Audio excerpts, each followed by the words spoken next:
চলে এসেছি বইমেলাতে। আজকে মনে হয় লাস্ট, তো আজ নিয়ে এলাম 8 টাকা করে টিকিট। বাচ্চাদের নিলাম টিকিট লাগছে না। বাবার টিকিট লাগেনি না, বললো যে বড়দের লাগবে, বাচ্চাদের টিকিট লাগবে না। তোকে ঢুকতে দেবে না, দেখিস কেন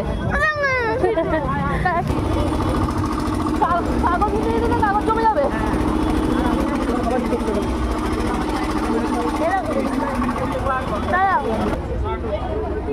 তুই বল কি বুক নিবি? ড্রয়িং, ড্রয়িং ছাড়াও তো বুক পাওয়া যায়।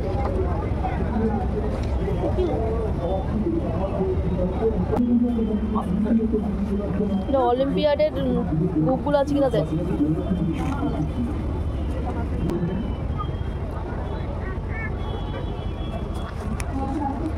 বুক ফেয়ারে চলে এসেছি, এখন দেখি কি কি বুক পাওয়া যায়।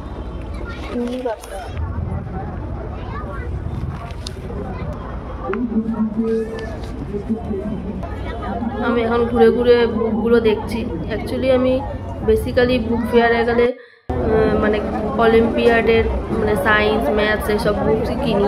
তো স্টোরি বুকগুলো খুব সুন্দর সুন্দর ছিল বাচ্চাদের। দেখি চলো কি কেনা যায়, আগে একবার দেখে নিই, তারপর দেখছি কি কিনি।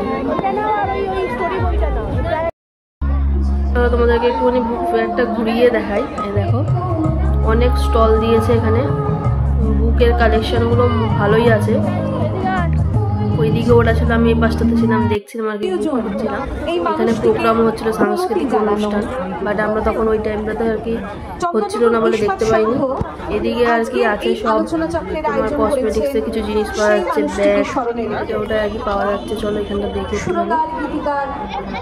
সলিল চৌধুরী, যার গান এক সময় তামাম ভারতবাসীর হৃদয়ে অন্য এক গল্প নিয়েছিল। খাবার দেখছে, আমি সলিল চৌধুরী সঙ্গীতে রয়েছে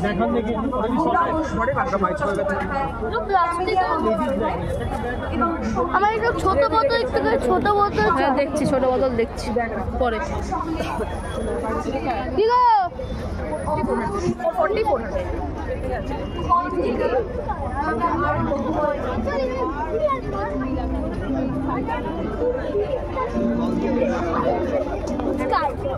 হবে